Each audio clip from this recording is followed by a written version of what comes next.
নমস্কার বন্ধুরা, welcome to দেশি ডায়েরিজ উইথ মৌ। আজকের রেসিপি চটপটা মাশরুম মশলা। তো এর জন্য আমি মাশরুমগুলোকে খুব ভালো করে পরিষ্কার করে ধুয়ে দু টুকরো করে কেটে নিয়েছি। এরপর ইন্ডাকশানে একটা পাত্রে জল বসিয়ে ওর মধ্যে মাশরুমগুলো দিয়ে দেব আর কিছুক্ষণ ফুটতে দেব।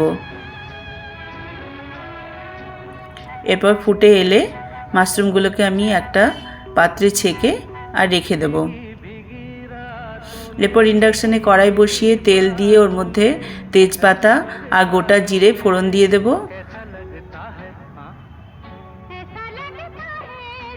তারপর মিক্সিতে পেঁয়াজটা পেস্ট করে রেখেছিলাম, ওই পেঁয়াজের পেস্টটা আমি দিয়ে দেব।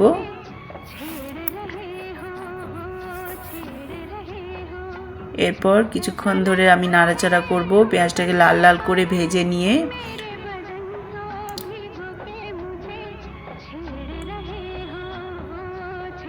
কয়েক টুকরো গাজর দিয়ে দেব।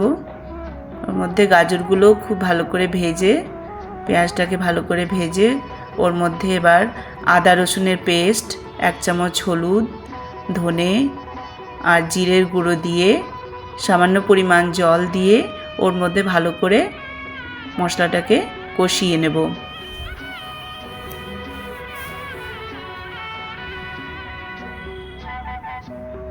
তারপর রং করার জন্য আমি একটু কাশ্মীরি লঙ্কার গুঁড়ো দিয়ে দেব।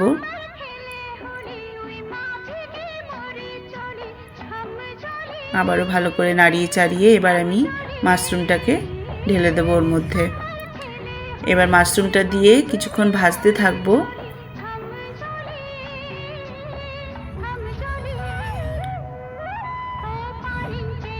এরপর পরিমাণ মতো নুন আর সামান্য পরিমাণ চিনি দিয়ে একটু নাড়ি চাড়িয়ে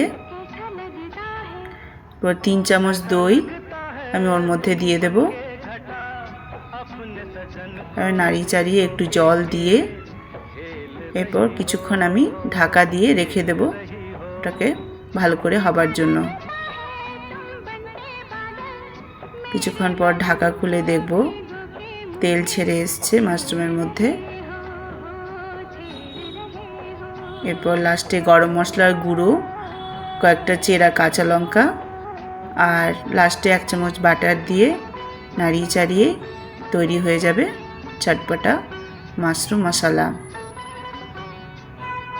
এটা রুটি, পরোটা, লুচি, ভাত কিছুর সঙ্গে খেয়ে দেখুন, খুবই ভালো লাগবে।